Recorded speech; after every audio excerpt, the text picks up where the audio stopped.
Graça e paz, irmãos.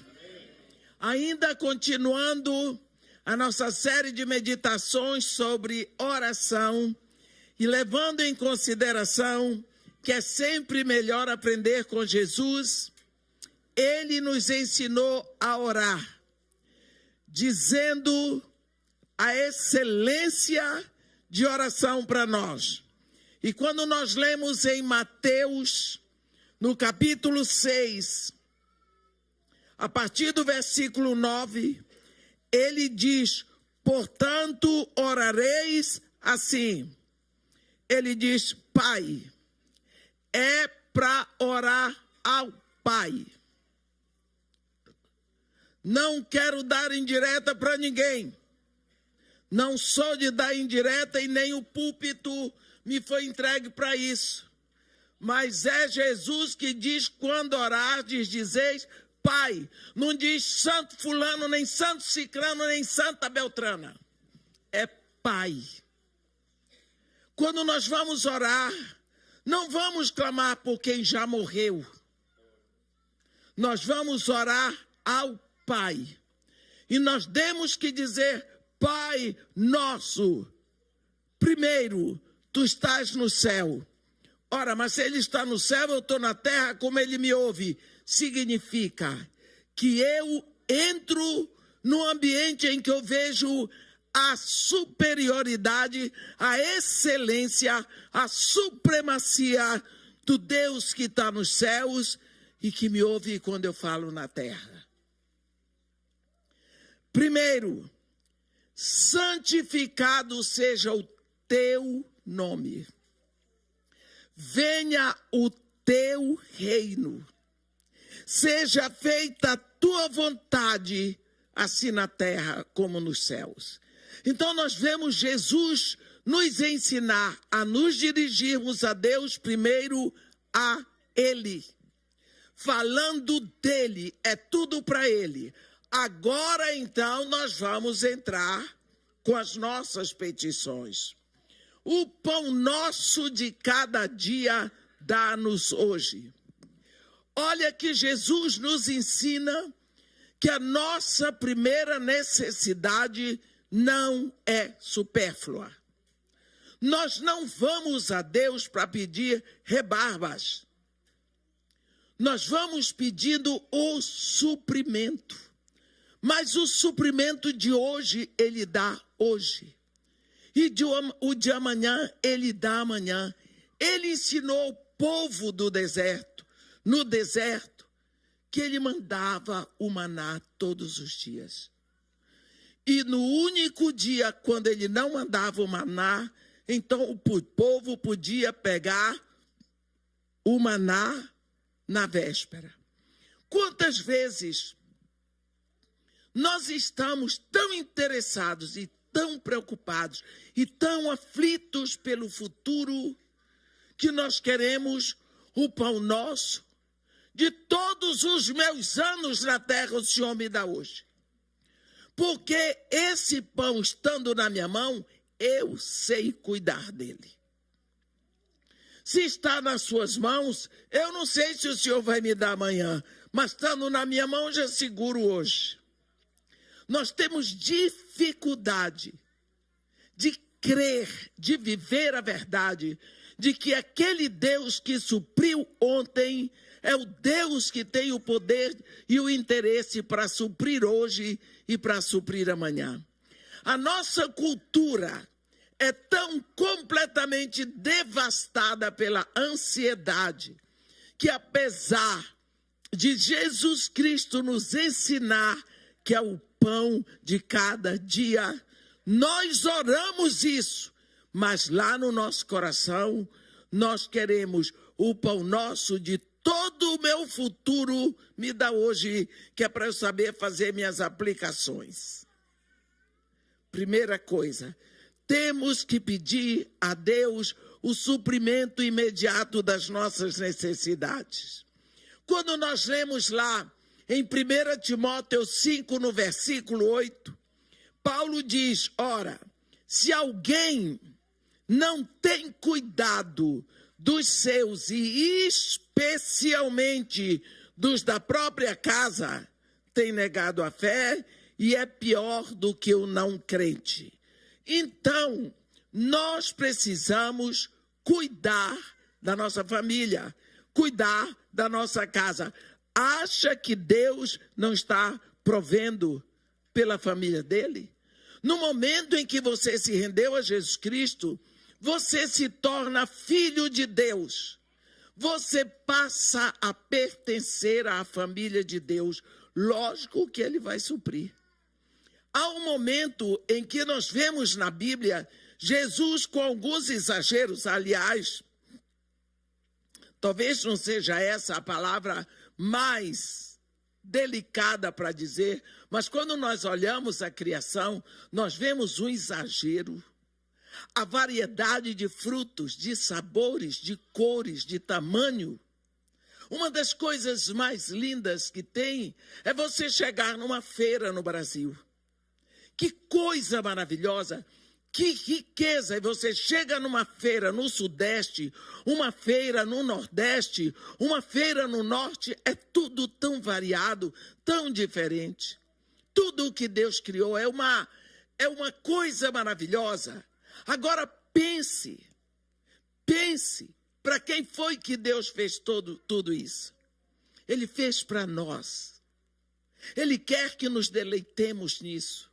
Então ele nos deu papilas gustativas para discernir os sabores, ele nos deu visão para nós vermos as cores, ele nos deu olfato para percebermos os perfumes. Tudo isso ele fez porque ele quer ser glorificado no que ele criou. Mas quantas vezes nós vemos Jesus dizer que Deus está tão preocupado em suprir as nossas necessidades, que ele chega a dizer que Deus cuida do corvo. Ora, o corvo é uma ave imunda que só come aquilo que está apodrecido. Significa que Deus cuida de ter carne podre para o corvo comer. Ora, esse Deus que cuida para que a carne esteja apodrecida para alimentar o corvo, será que ele não vai se interessar para ter o alimento para você? Então é preciso você ir buscar na fonte, buscar aonde tem. Vá a Deus para buscar, vá a seu Pai para buscar, mas não vá com ganância. Vá pedir o de cada dia, vá pedir o suprimento de cada dia. Ele diz: o pão nosso de cada dia dá-nos hoje. Como poderíamos ensinar? Como poderíamos ministrar? Como poderíamos influenciar outros se nós não tivéssemos a nossa provisão? Nós precisamos pensar que o nosso Pai que criou todas as coisas, Ele criou para nós. Nós precisamos, como Davi, reconhecer que tudo vem de Deus.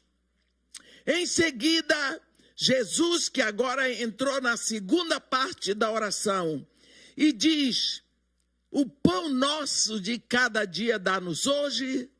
Agora ele diz: perdoa-nos as nossas dívidas, assim como nós perdoamos os nossos devedores.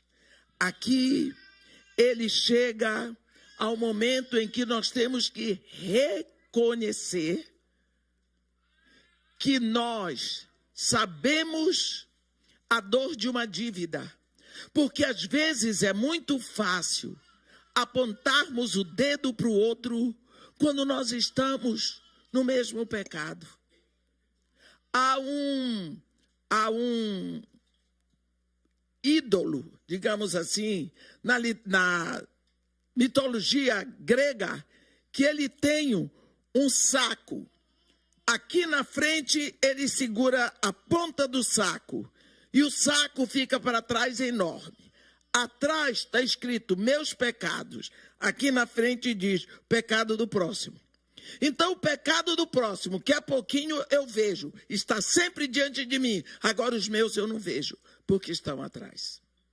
Jesus fala disso quando ele fala sobre o argueiro, não é? Eu vejo a trave no olho do outro, mas não vejo o argueiro no meu. Esse é o grande problema. Ele diz, eu preciso aprender que todos nós somos pecadores. Não é só o meu inimigo, não é só o meu vizinho, não é só o meu amigo, todos nós, e isso inclui a mim, inclui seguramente as pessoas que eu amo. Eu, particularmente, Edmeia, eu aprendi a perdoar. Eu tenho aprendido a perdoar. Tem se tornado possível para mim perdoar. Quando eu olho para Jesus na cruz, tem uma coisa ali que me chama a atenção. Jesus Cristo estava sendo pregado na cruz.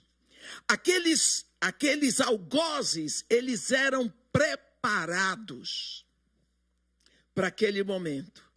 Muitos homens iam crucificados. E você pegar um homem para crucificar não é fácil, não. Porque os homens que iam crucificados eram homens fortes, eram homens robustos, eram homens atléticos, porque naquela época não tinha aquele negócio de levantou, sentou, entrou no carro, dirigiu. Hoje nós não estendemos a mão nem para levantar, nem para descer o vidro do carro. A gente aperta o botãozinho. Você chega em casa, senta e você pega o controle e vai mudando tudo. Você não levanta. Quando levanta de lá, porque acabou o programa. Quando começou a televisão, a gente levantava, ligava a televisão, voltava. Para aumentar o volume, ia lá na televisão, voltava. Para mudar o canal, ia lá na televisão e voltava. Volta lá, muda de novo. Hoje não. Hoje você paga para não se movimentar e depois paga a academia para se movimentar. Não dá para entender, mas as pessoas fazem assim, não é?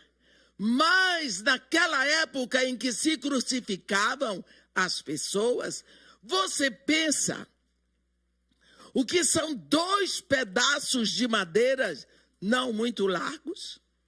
Para você prender um homem daquele, ninguém queria ser preso na cruz. Então você pode imaginar a dificuldade que um algoz tinha para prender as 2 pernas de um homem que queria chutar. Pense nisso. Ninguém queria ser preso na cruz. A dificuldade daqueles algozes, eles eram treinados para aquele momento. Para prender, para segurar. Aqueles homens eram treinados para rir na cara do crucificando, porque o crucificando para ele era uma pessoa abjeta. Você já imaginou as palavras de maldição, para não dizer os palavrões que saíam da boca daquele que estava sendo crucificado? Agora você pode imaginar a surpresa que eles tiveram quando foram pregar Jesus na cruz. Jesus simplesmente cruzou as pernas para eles fincarem um prego, abriu os braços e entregou as mãos. Que coisa sem graça. Eles disseram, puxa, fomos treinados tanto tempo, esse aqui vem e se entrega assim. Poxa, não teve nem graça, né? Ele simplesmente diz a primeira palavra na cruz. A Bíblia registra que ele falou 7 vezes na cruz.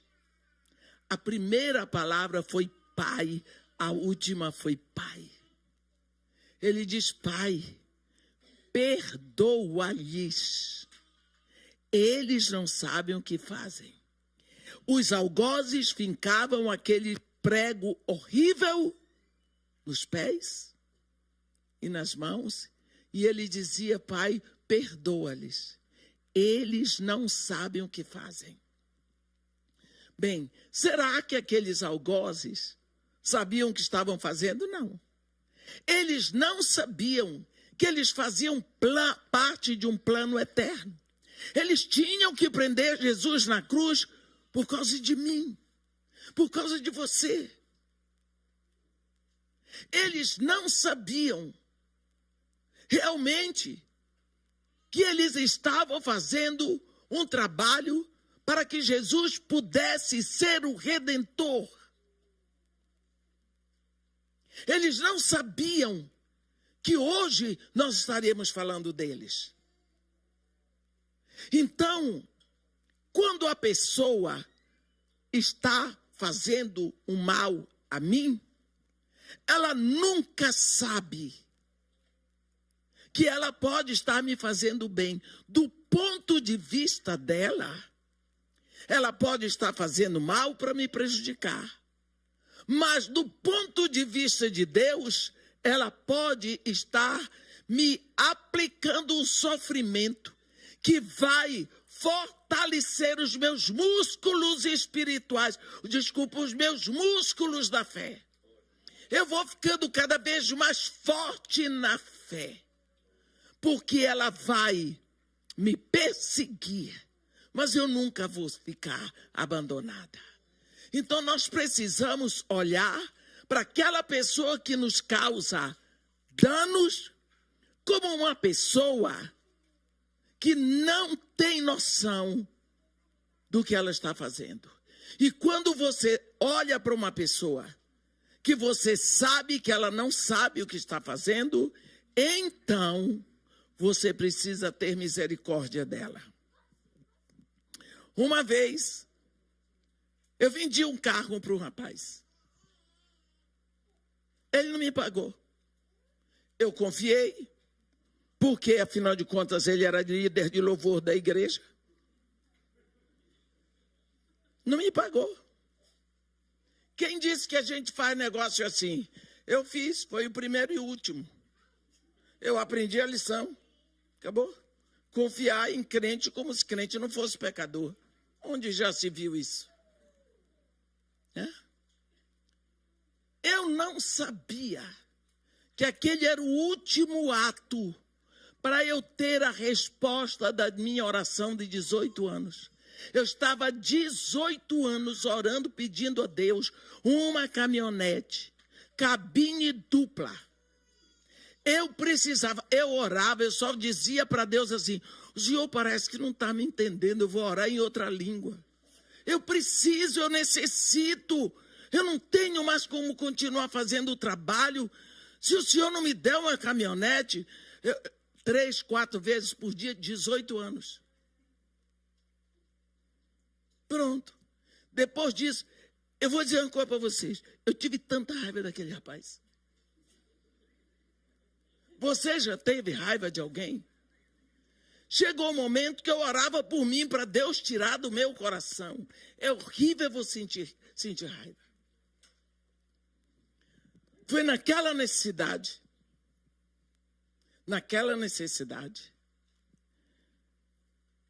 que eu recebi um atrasado do meu marido há muito tempo. Petrobras chamou, me pagou, e de uma hora para outra,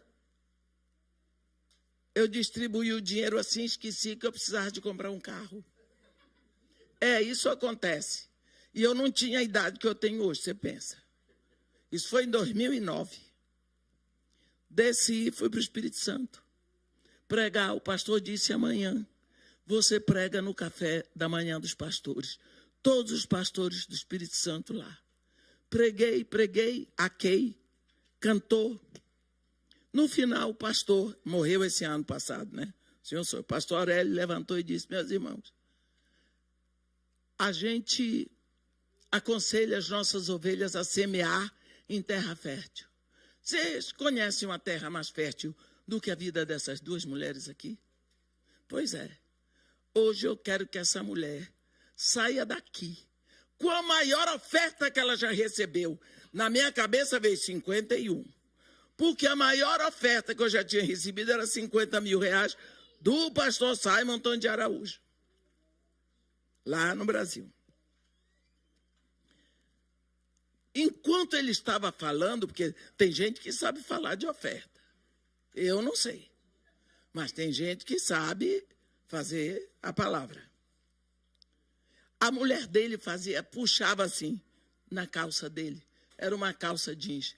Ele fez, quando ele tomou um susto, ele virou para mim e disse: a senhora quer uma picape?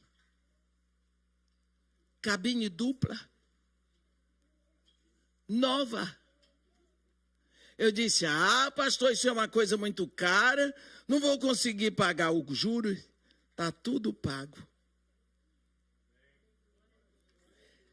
Ele tinha encomendado, quem é de Vitória sabe, na Curumã, uma picape Hilux, cabine dupla, automática, banco de couro, para dar de presente para a esposa dele que ia fazer aniversário.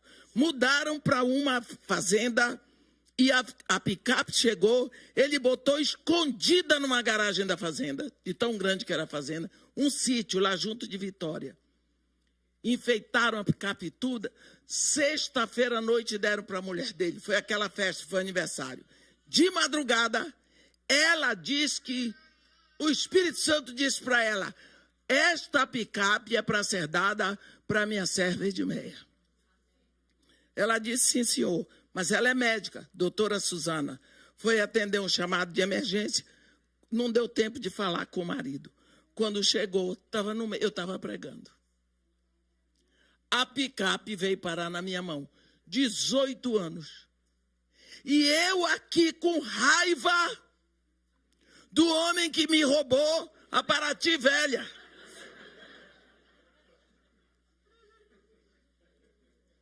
Você está vendo?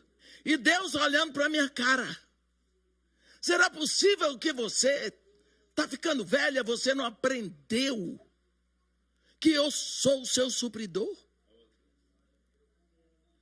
Todas as vezes que eu quero reclamar de alguma coisa, eu me lembro de uma palavra que Deus diz: porventura, vos faltou alguma coisa? Já te faltou alguma coisa? Você já passou fome? Você já ficou sem dinheiro para pagar os funcionários da casa de Marimarta? O que é que está lhe faltando para estar pedindo tanto, tão aborrecida? E não fico vermelha porque sou preta. Então, quando nós chegamos para pedir a Deus o pão nosso de cada dia, dá-nos hoje, perdoa os nossos pecados, assim como nós perdoamos. Eu preciso ter misericórdia de quem me faz o mal. Porque de quem me faz o bem eu não preciso nem fazer esforço. Então, todas as vezes que uma pessoa me faz o mal, eu fico dizendo: Pai, perdoa, porque ele não tem noção. Não tem, porque se a pessoa soubesse que você é filho de Deus, ela não faria. Porque eu não vou maltratar a Priscila. Porque senão o pastor Seni e Eva vão me botar para dormir na neve. Você está entendendo? Quando você maltrata um filho de Deus, é porque você não sabe que ele é filho de Deus. Você não sabe que está ofendendo diretamente ao Pai. Então, para você perdoar alguém, é preciso que você, na hora, busque ter misericórdia dele. Ele não sabe o que está fazendo. Mas, irmã, e se o cara não for filho de Deus? Pode não ser hoje, pode ser amanhã. Como que você acha que Paulo entrou na história? Quem diria que Paulinho de Tarso, como diz o rei, aquela peste que está escrito lá, está escrito peste, lá ia ser o grande Paulo.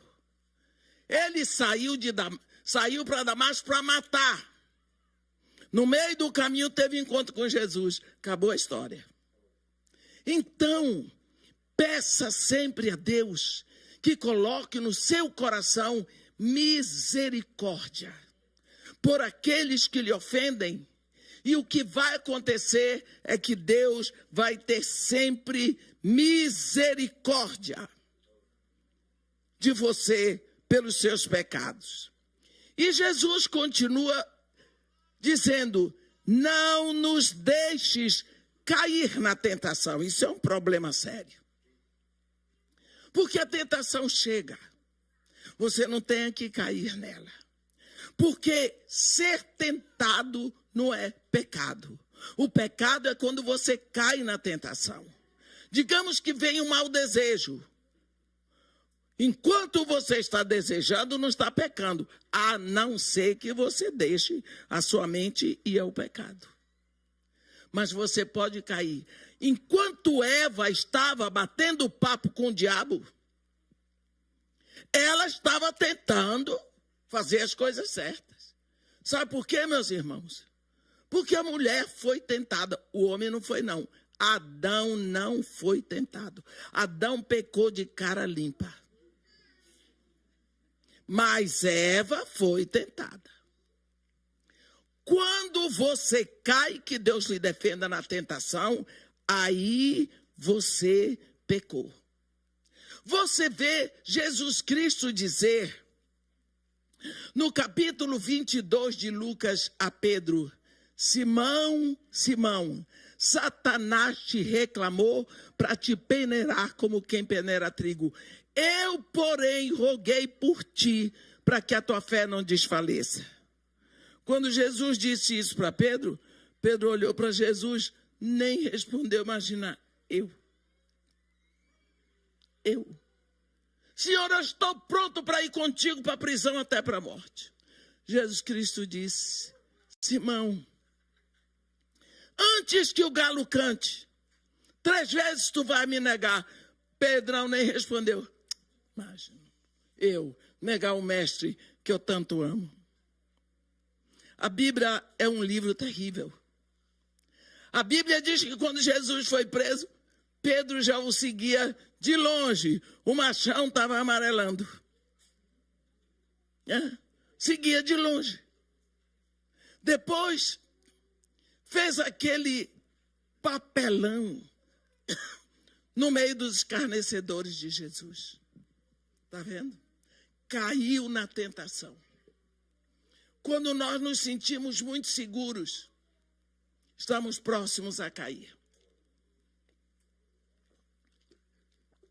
Quando nos seguramos na nossa própria força, quando fazemos da carne o nosso próprio braço.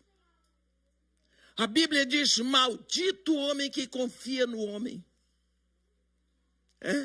Porque confiamos em nós. Eu não faço isso. Eu não sou capaz de fazer aquilo. Que vergonha que fulano fez.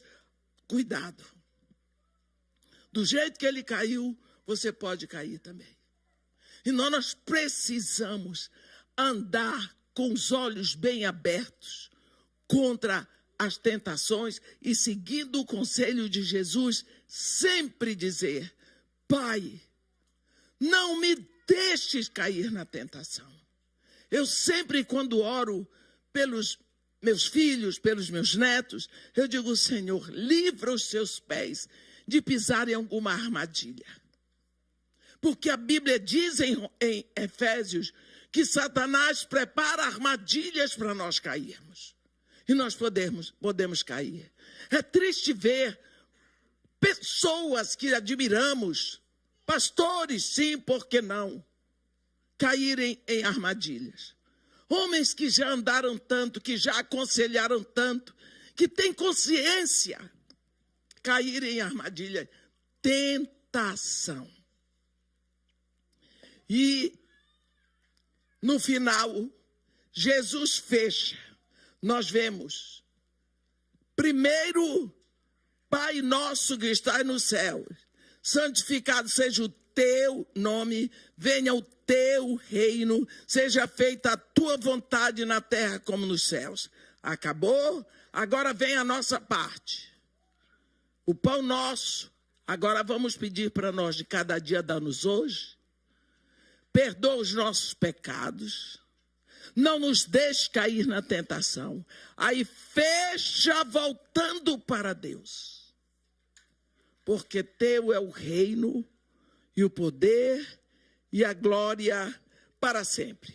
Quantas vezes nós não estamos prontos para entender essa questão de reino, poder e glória? Por exemplo, porque Jesus aponta no final da oração: teu é o reino, teu é o poder, tu é a glória. Isso está totalmente fora da nossa esfera. É totalmente diferente. Você pensa aqueles discípulos, pescadores, homens simples, eles não estavam nem acostumados a ver os efeitos nas telas dos cinemas, como nós vemos, homem voando, homem-aranha, não viram. A mente deles não chegava lá. De uma hora para outra, eles viram Jesus acalmando a tempestade. Meu Senhor, deu ordem ao vento. Quem é este? Eles disseram que até o vento obedece, as ondas obedecem. Gente, onda tem ouvido? Não. Vento tem ouvido. Obedeceu o comando dele. Quem é esse? Aqueles homens ficaram estarrecidos. Ondas e vento sujeitos à vontade dele, à palavra dele. Isso é poder. De uma hora para outra, aqueles homens viram peixes pulando para dentro do barco. Viram. Eles viam demônios sendo expelidos. Na ordem que saía da boca daquele mestre. Ele viu paralíticos pulando, saltando, dançando. Que espetáculo! Olha, eles viram mortos ressuscitados. O que é isso? Poder. É um reino diferente, um reino em que o rei tem este poder. Meus irmãos, isso não está ao nosso alcance. Isso só quem pode fazer é quem tem esse poder. Acontece milagre. Porque nós não podemos fazer isso, Cocora. Por nós mesmos não podemos. Jesus termina esse ensino da oração, nos chamando a atenção para o que nós não podemos esquecer. Teu é o reino, não é meu, é teu. Teu é o poder, não é meu, é teu. Tua é a glória não é minha, é tua. Então, quando nós fechamos, quando nós nos aproximamos do nosso Pai para orar, não é assim como se o nosso Pai do céu fosse igual ao nosso pai pecador da terra. Ele nos ama, chegou ao máximo de entregar seu único filho por nós e tudo, mas nós precisamos jamais esquecer: teu é o reino, teu é o poder, tua é a glória para sempre. Para sempre. Então, quando nós pensamos oração, Jesus Cristo não nos deu algo quadrado. A oração nossa não é Pai Nosso, não é nada disso. Essa oração que Jesus nos ensina é uma fórmula. É um modo de nos achegarmos, de aprendermos a orar. Daí nós podemos abrir o nosso coração, derramar a nossa alma, abrir a nossa boca e falar com nosso Pai em termos de excelência. Amém? Que Deus nos abençoe e nos guarde. que faça resplandecer o seu rosto sobre nós e tenha misericórdia de todos nós. Amém. Ó Senhor Deus, nosso Pai, quando nós nos achegamos diante da sua divina majestade, reconhecendo que o Senhor é o único Senhor de todo o universo, nós quebrantamos o nosso coração. Nós reconhecemos que somos pecadores e o Senhor não é. Mas nós reconhecemos a excelência da sua palavra, a profundidade do seu amor que não podemos compreender, mas nós podemos imaginar que o Senhor está aqui e o Senhor nos ouve. Oh Pai querido, num mundo tão conturbado como é este em que vivemos, nós paramos essas noites para te pedir, ó Pai, por esse momento que vivemos. Ouvimos falar de guerras em todos os lados. Pai, a guerra da Líbia não acabou, a guerra da Síria não acabou, a guerra da Ucrânia, de Israel, da América do Sul, do Paquistão, do Iraque continuam. E os homens querem fazer guerras. Pai querido, nós não estamos entendendo nada. E nós não fomos chamados a entender nada. Mas o Senhor nos disse que é para orarmos pelos nossos governantes. Pai querido, nós queremos entregar nas tuas mãos, clamar pelo teu amor, pela tua graça e te pedir um milagre. Um milagre hoje, Senhor, nós te pedimos. Que a tua vontade seja feita. Porque a tua vontade é boa, perfeita, agradável, ela é completa. Nós pedimos, Senhor, que tu nos perdoes pela nossa negligência, porque nós não temos orado o suficiente, nem temos orado como convém. Porque na maioria das vezes chegamos para ti só para pedir para o nosso suprimento material. Quantas vezes nós esquecemos de tomar posse daquilo que tu já tens para nós? Ensina-nos a clamar para que tu abras o nosso coração, para nos apossarmos da riqueza que nós já temos em Cristo. Louvado seja o teu nome, tu que és grande, tu que és poderoso, tu que és fiel. Pai querido, nós acabamos de festejar a tua fidelidade na promessa do nascimento de Jesus.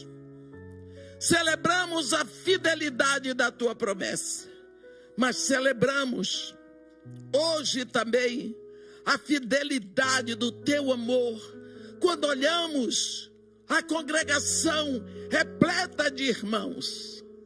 O teu evangelho, sim, ó Pai, está sempre pregado em todas as nações para testemunho. E por causa da tua fidelidade, nós te pedimos, ó Pai, que em nome de Jesus Cristo, tu desdobres o teu braço sobre o Brasil, sobre Israel, sobre Estados Unidos, sobre Canadá. Desdobra o teu braço, ó Pai, e abre a tua mão em bênçãos, que abram os olhos dos nossos governantes, que eles possam enxergar de um momento para o outro que tu és Deus, e que o momento que vivemos é um momento que se acelera para o final. Te agradecemos pela oportunidade que o Senhor nos deu de passarmos para um novo ano aqui na terra. E te pedimos, ó Pai, que nós possamos crescer em sabedoria, em graça, em conhecimento de Ti, que seja aprofundado a nossa intimidade contigo. E Tu, Senhor, que és o Rei, Tu que tens todo o poder, que Tu recebas toda a glória.